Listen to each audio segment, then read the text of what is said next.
Welcome to Mock the Week. I'm Dara O'Brien. The news this week. Home Secretary John Reid remains under pressure for his prison sentencing policy. For instance, this week a paedophile was set free who 3 months ago might have gone to prison. Oh well, swings and roundabouts. It is now standard police procedure to ask the suspects, do you have a criminal record? And if they say yes, to ask, do you have any idea where it is? Denying that new super casinos were a bad thing, a government spokesman insisted that they would not represent a tax on the poor, adding, no, you're thinking of scratch cards. Church leaders have condemned the super casinos, saying gambling offers a false hope to the impoverished, and that people should instead be putting all their faith into a shiny, beardy man who lives on a cloud. Blackpool lost out in their bid for the super casino. This is the worst news to hit the town since Joe Pasquale extended his summer season. A duck in America has come back from the dead twice. After first being shot by hunters, revived after 2 days in a fridge, it then stopped breathing on the operating table as they repaired its wing and had to be revived with an oxygen mask. Its condition was later described as delicious. Joining me tonight are 6 of the country's top comedy performers: Andy Parsons, Ed Byrne, Russell Howard and Frankie Boyle, Hugh Dennis and Gina Yashere. Welcome to the show.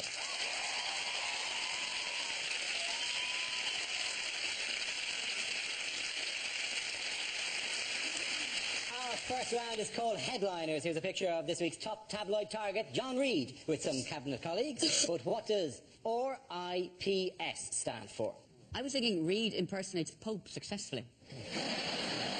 If you look at Prescott, is it Reid interrupts Prescott's sleep?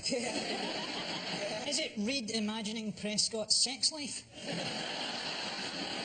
Or is it from left to right? Right idiot, plonker, shagger? Is it Reid invents prison statistics? Would he invent a statistics as bad as the ones? Yeah. Would he really go, we don't know where they are, we're jammed. Is it Reid in prison's scandal? That's exactly what it is. Well done, Ed. Very good. The answer I was looking for was Reid in prison's scandal, although frankly shambles or shock would have worked just as well. It refers to the latest problems at the Home Office, with the prisons at bursting point. The Home Secretary is being criticised for requesting softer sentencing to ease overcrowding, on top of his department's failure to keep track of hundreds, literally hundreds, of serious offenders. How is... I can't say that enough, ladies and gentlemen. They're everywhere. Who knows where they are at any given time? Hundreds of them. How has John Reid dealt with the problem of overcrowded prisons? He's released the paedophiles. You're the ones who do us less harm. You, go. The problem is, they say that with paedophiles, we can never really make the punishment fit the crime. Could we dress the paedophiles up as Morris dancers, so that they have bells on, the kids will know when they're nearby? And, beautifully, real Morris dancers will get beaten up for being paedophiles. Apparently there's over 300 sex offenders have gone missing. They're on the register and have gone missing, and they don't know where they are. And they say part of the reason why some of them go missing is because they give such vague addresses. They're allowed to give... There's one guy whose address was down as a tent near the leisure centre. Then, this is true, he changed his address to simply the woods. It's not just paedophiles, though, is it, actually? He's being done because they are reducing sentences and stuff. And essentially what they've done is they've introduced a January sale to the prison service. It's like, you know, murder used to be life, now 6 months. TBH was 6 years, now a week. Fraud, you go absolutely free. He's trying to say that the Home Office is like renovating a house. You pull back the wallpaper and you discover problems behind there. But I've renovated a couple of houses. I've never pulled back the wallpaper and found a paedophile in the plaster. Right? Well, one of the solutions they're thinking of doing is apparently the Swedish system, where you get found guilty, right, but you don't get straight to court. They wait, right? They wait until there's a space in prison. It's called the one-in, one-out system. You queue to go to prison. That seems a very British way of sorting things out, isn't it? You hear this little voice going, OK, cell number 4. Well, it'd be more like some sort of really grim Argos. And Argos is relatively grim at the best of times. But a really, really grim Argos, where instead of getting some sort of cheap barbecue set, you actually got banged up for 6 months. Couldn't we just build a wall round Liverpool?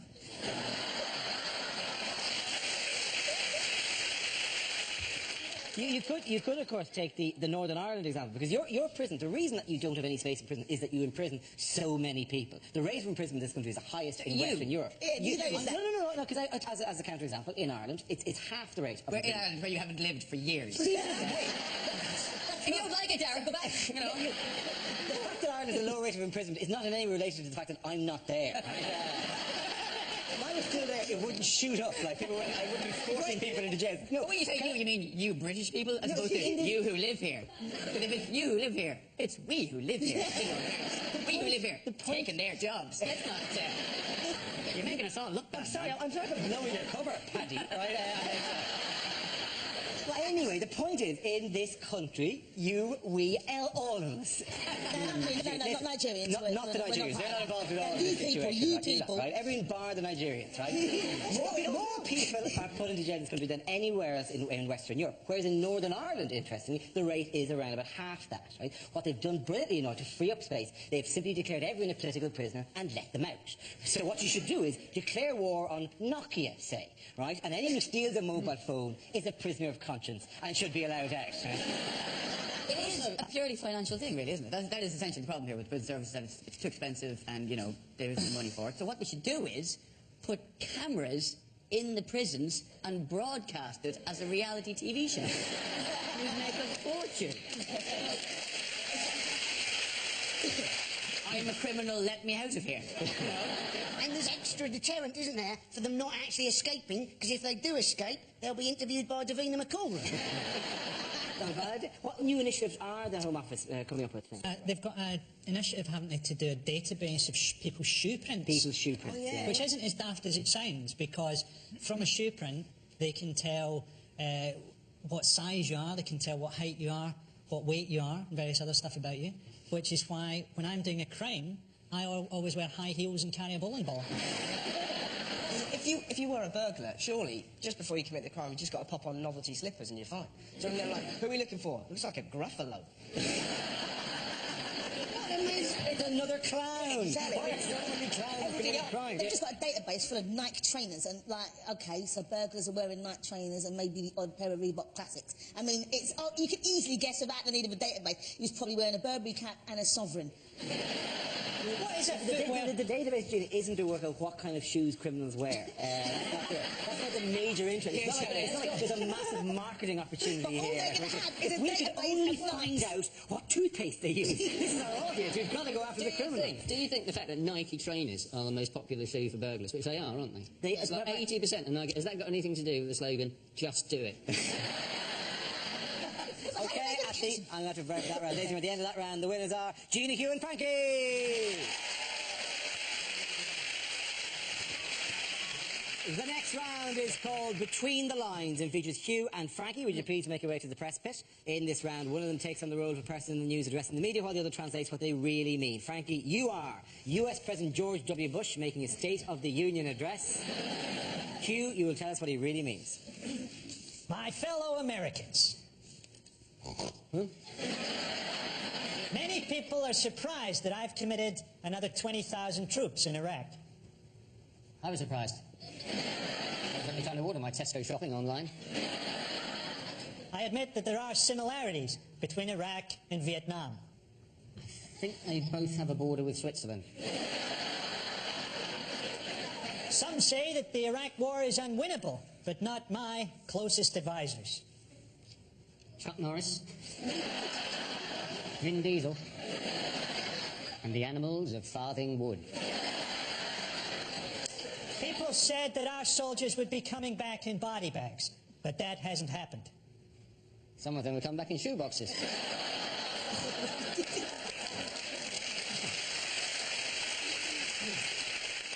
Thanks to me, the war on terror will be won. By Al-Qaeda. Soon the world will be a much safer place. I'm retiring in 18 months. I remain firmly opposed to abortion. Even though I'm a great advert for it. Well done, Hugh and Frankie! Now we play a round called Super Casino Make a Joke Roulette. This game involves Gina, Andy, Frankie and Russell. So if you can make your way to the performance area, please. It's our stand-up challenge with a random news generator containing the bank of topics. We spin the wheel, and when it stops, anyone can step forward and try and make us laugh about that subject. OK, here we go. Let's spin the wheel for the first topic. And it is parenting. Who wants to come in on that? Gina. I'm not a big advocate of parenting. You can obviously tell I haven't got kids. I love kids, I just love holidays a lot more, that's all. Because kids are expensive, they're expensive. Christmas has gone, I'm glad it has, because kids do not believe in Santa anymore.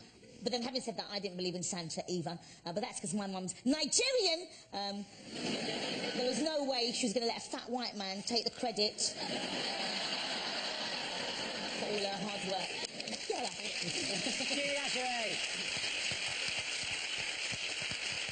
OK, let's spin the wheel again. Subject is the environment. Who's going to come in on that one? Oh, Frankie.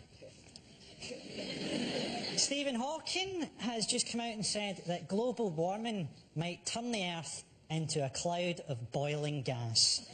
That's Hawking for you. I think I could have worked that out if I just sat about in my arse all day. Ryanair are getting a hard time from the government because they're not doing enough to combat global warming. And you think, well, air travel isn't good for the environment. And surely no one has done more to put people off flying than Ryanair.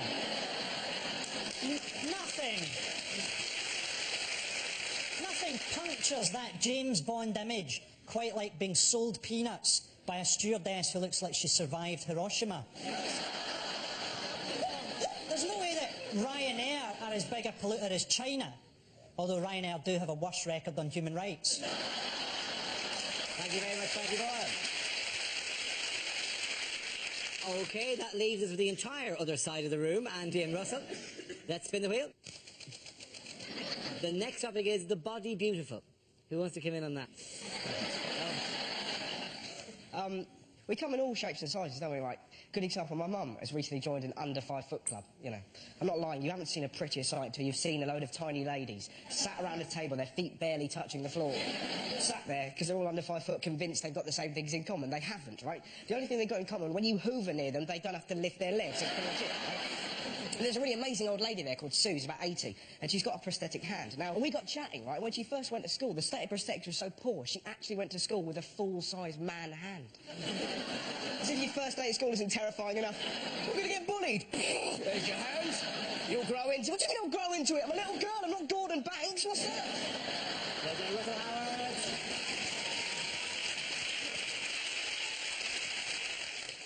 And Andy, that's who you've been left with. OK, it's legislation.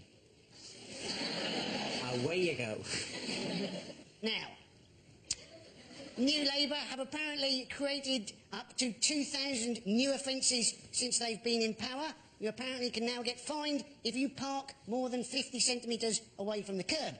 Now, I personally don't mind this. 50 centimetres is almost 2 feet. If you can't park within 2 feet of the curb, I don't think you should be driving. Because let's face it, if you've parked further than 2 feet from the curb, you've not bloody parked. You've stopped in traffic and pissed off.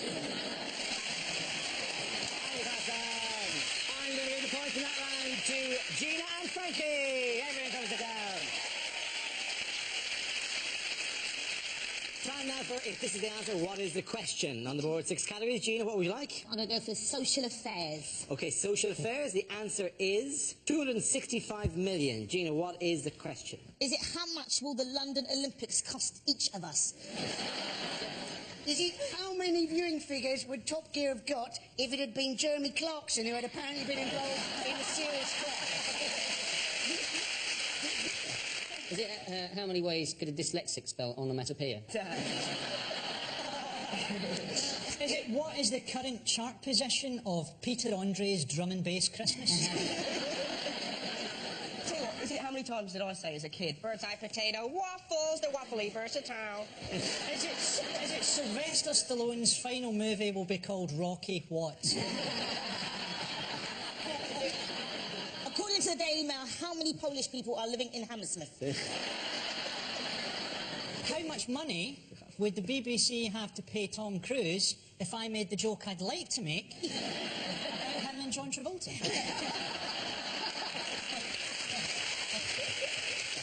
Is it how much is going to be invested in the super casino? Yes, it is actually very good. Well done, Hugh. The question I was looking for is how much will now be invested in developing the site of Britain's first super casino. This is the news of the City of Manchester. The 16-to-1 outsider won the race to become the site of the country's first Las Vegas-style super casino. £265 million will be spent in a rundown area of the city. How ironic is it, by the way, and how much of a lesson about gambling is that it wasn't the favourite. Lots of people put money on Blackpool and the Dome, and they lost money. Surely that's as neat a lesson about gambling as you're going to get. Like. Oh, sorry for that. Because the Blackpool wanted to be, didn't they? They said they wanted to be the Las Vegas of Britain. Now, they were always going to struggle to be that, weren't they? Las Vegas, some of the best hotels in the world where they've got a volcano that goes off every 15 minutes. Blackpool, some of the most disappointing B&Bs I've ever been to, where the hot water goes off every 15 minutes.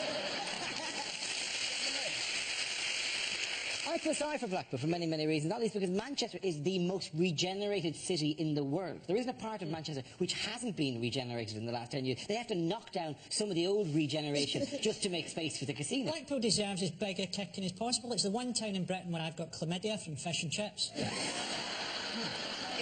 It was never ever going to be Blackpool, and never stood a chance, because in gambling, the principle is in a casino, at the end of the night, you exchange your chips for cash, and in Blackpool, it's the other way around.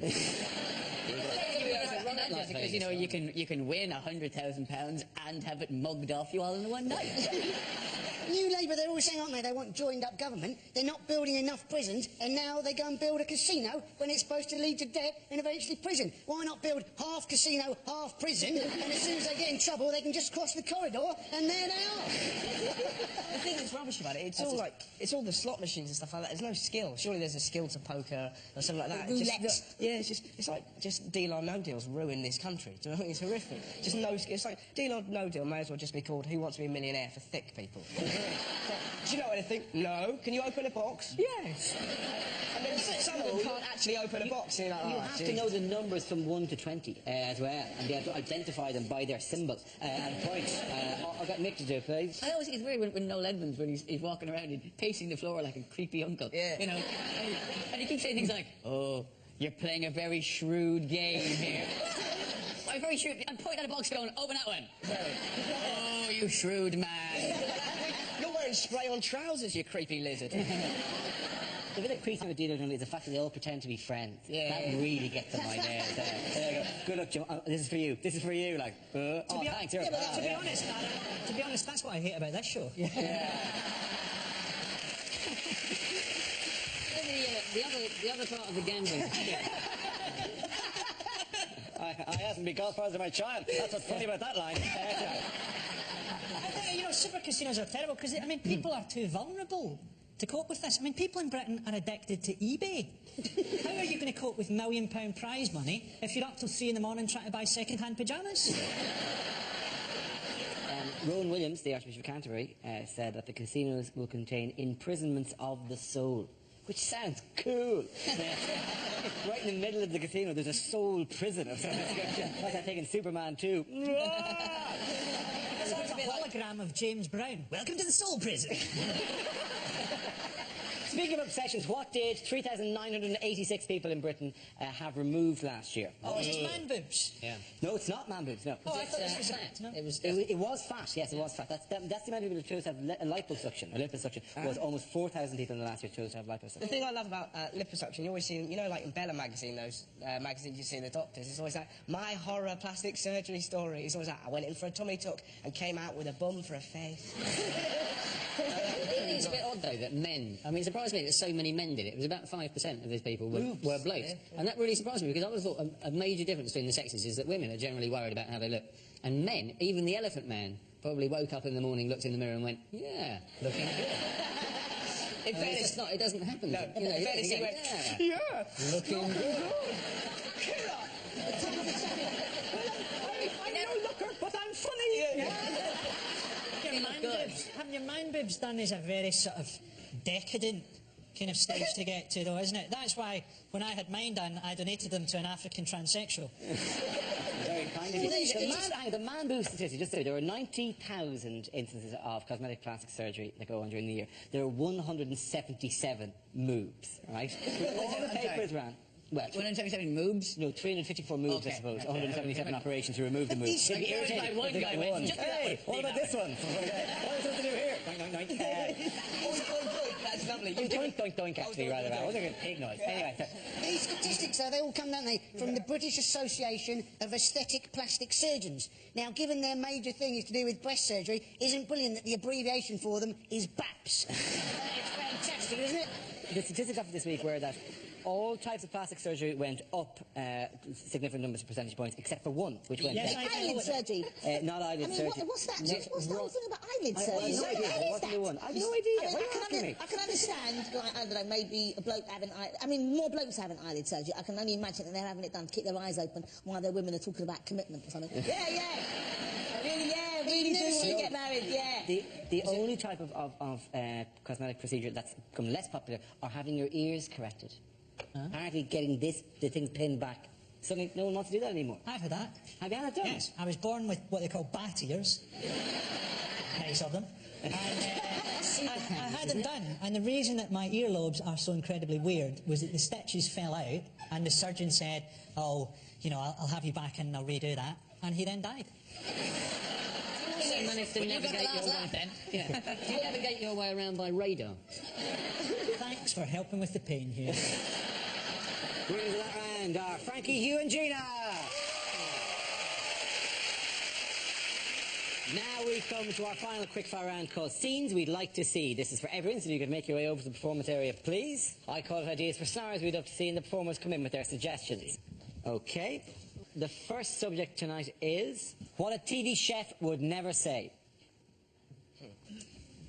So that's the bird plucked and stuffed. All that remains is to kill it. Welcome to One Fat Lady.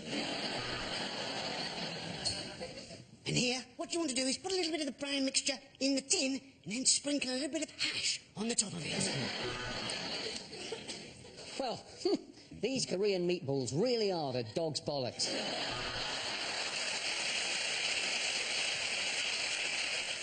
If you're wondering how to get the perfect skin on your parsnips, then you're mental. Hello, I'm Delia Smith, and today we're going to cook a panda. Am I invisible in this fucking jacket? I think you...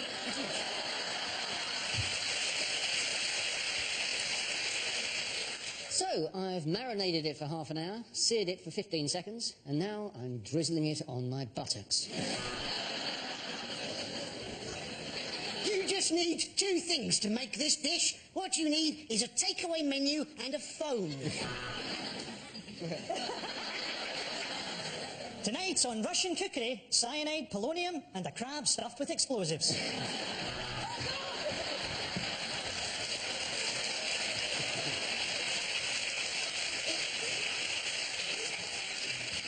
It's not going to be worth it now, is it?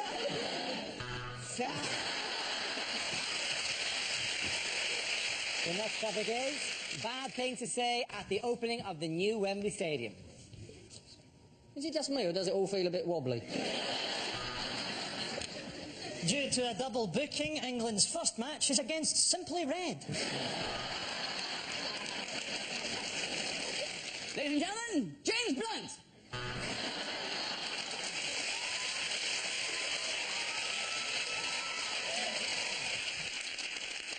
Welcome to the 2008 Cup Final. So if you can all make your way to the coaches, we're on our way to Cardiff. And all for the same price as building a rope ladder between the Earth and Jupiter.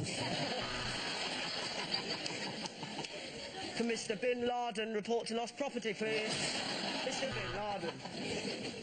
And who knows, maybe here, one day, with the right linesman, England can cheat their way to another World Cup.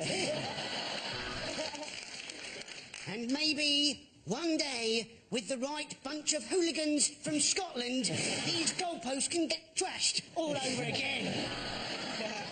Cost £100 million to demolish Wembley. If you'd had your last game against Scotland, we'd have done it for nothing. We'll leave it that, ladies and gentlemen. We're going to leave it that. The winners of that round are Russell, Ed and Andy. Everyone come back.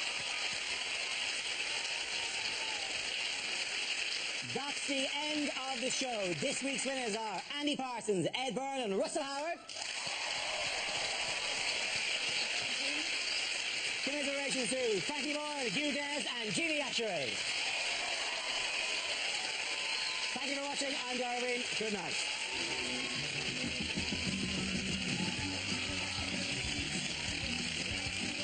Mock the Week is back next Thursday at 10.